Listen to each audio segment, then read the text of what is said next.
Hello everyone in cyber world, welcome back to another video. I'm Richard. I think for those of you who might have seen the last video, I had promised to drag my cohort back and be next to me, but as you can see, she's not here. But in all fairness, she's still healing. It probably wasn't the best time. The good news is that she's no longer on crutches. She's able to hobble around, so she's definitely making some progress, and I do hope to have her next to me real soon, like soon. So let's get on with the video today.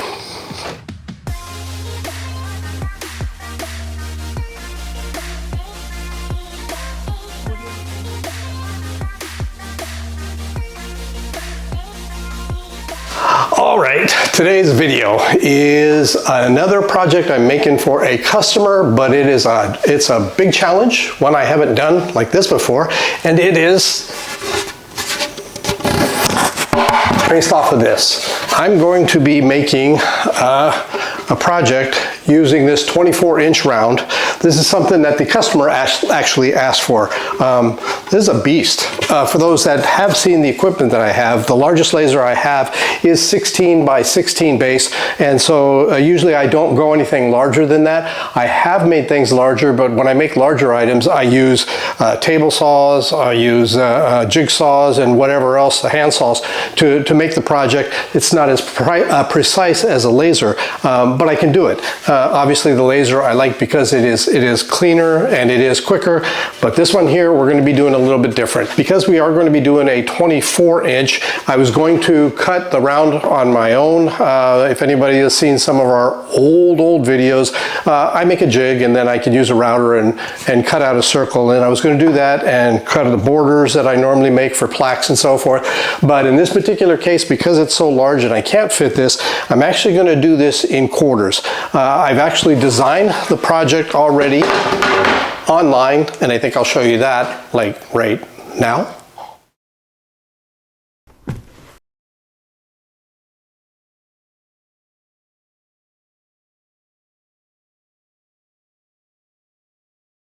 So in this particular case, the customer I have is actually someone who does make things on his own. Apparently he has been doing this for his organization for a while, and I believe he has a glow forge, and unfortunately it is time for him to move to another unit. I'm not sure where, but so somehow or another he has to make arrangements for his own farewell gift, I guess. So I don't know if he still has equipment or he's getting ready to move and pack up and everything else, and those of you in the military know what it's like, having your household goods taken away. So he actually found me, and I've been honored. He's commissioned me to do this, so he has a good understanding of what it's going to take. He actually designed the item using AI, which, by the way, is pretty cool.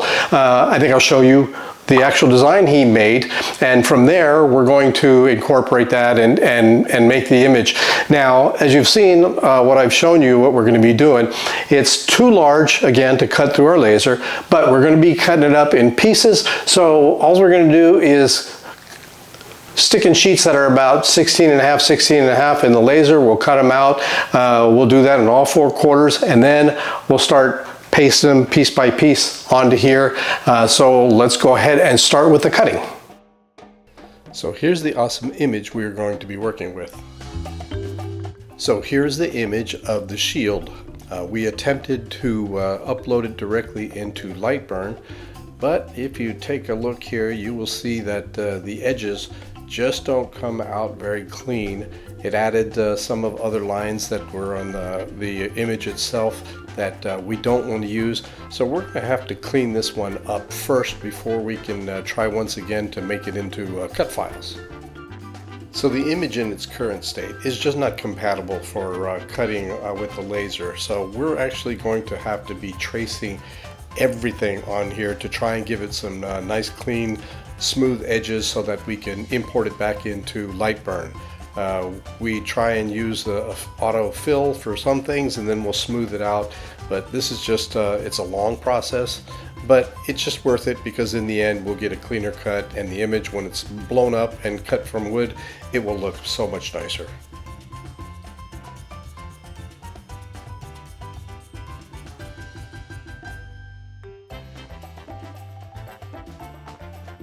Once we finished retracing and cleaning everything up, we went back in, imported it into Lightburn, and here's what we have. As you can tell, it's missing some things, and those are the rings around the edge.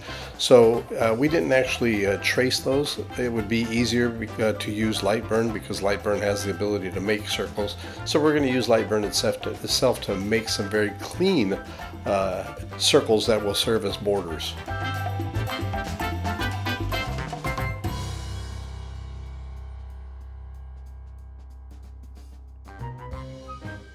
Once I completed the image, I divided it up into 4 different pieces that I would use to cut onto the actual wood itself. One section at a time, of course.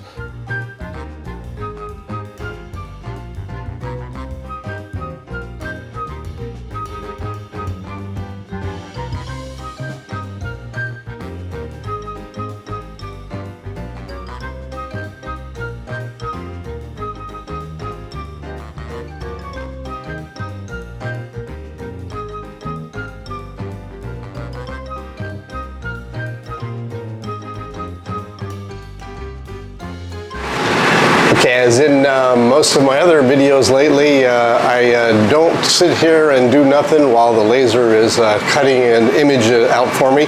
So I tend to do some other things and keep myself busy. In this particular case, I have to work with the base. The original image that was provided shows that the background of the shield is darker and the foreground is lighter. So in order to accomplish that, I'm going to put a little bit of a darker stain on this here. So we're going to go ahead and get started on that right now.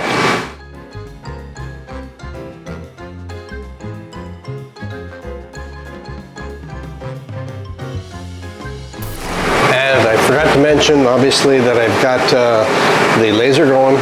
The laser's pretty noisy. The air assistant side is going. I have an air purifier going, so it's a little noisy in here. The sound usually picks up pretty well on the mic, but anyhow, just in case you can't hear me, I'll throw some words on there. All right, we're going to go ahead and go with a Bombay mahogany color here. And although it's kind of dark here, when you apply just one coat and wipe it off, I think it'll be just right. If not, we'll adjust it, but let's go ahead and put on the first coat.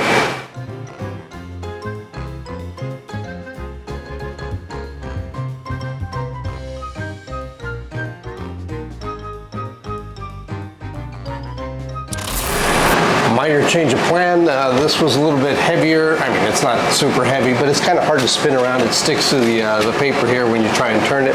So I'm going to utilize a little Lazy Susan that I have that I use for other type of painting. Put it on there, and then I'll be able to get the edges a little bit easier. Let me show you what I mean here.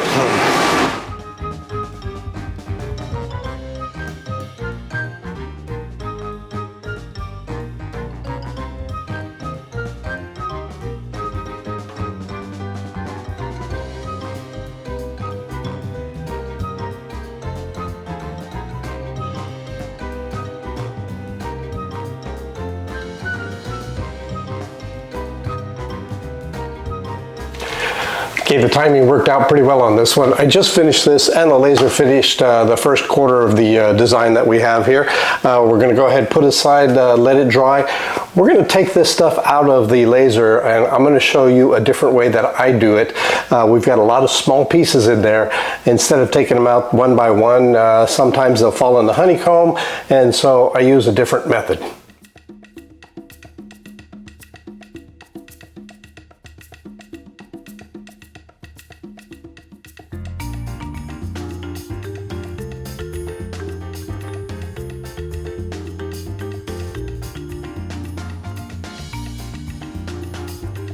Here I'm putting all the pieces back into the template. It's really not a necessary step because I could actually stain this without doing so. But by putting it in here, it keeps everything flat where they're supposed to be, and then in the end I can tell if I'm actually missing any pieces for some reason, and if so, I can search for it in the honeycomb, on the floor, or if worst case, I can always recut out another matching piece to fit in here.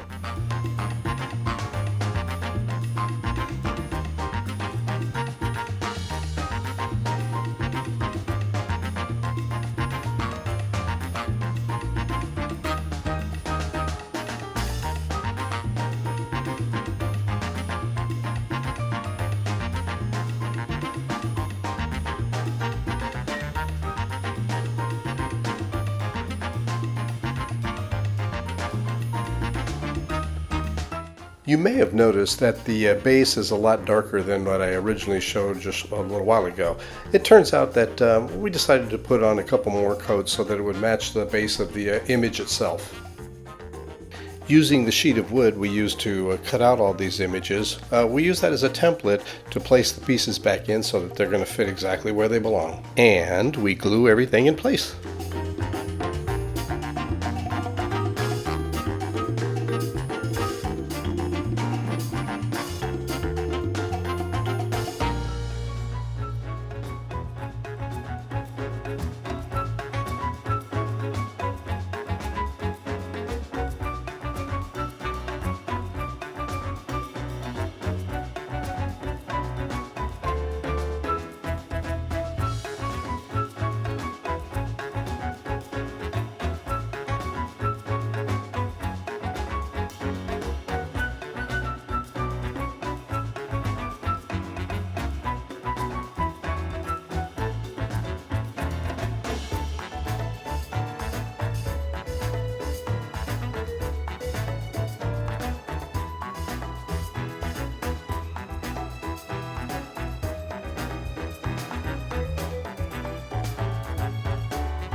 Okay, we need to level out the plaque here to make sure that when we pour the epoxy it doesn't pool up on one side or the other.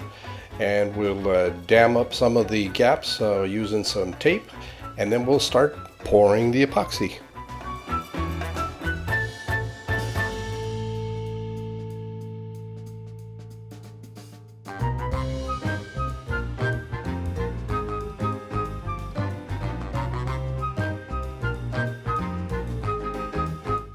After it cured for a day, we sanded it, poured another layer, let it cure for a day, sanded it, poured another layer. I think overall I had about 4 coats on this until we finished.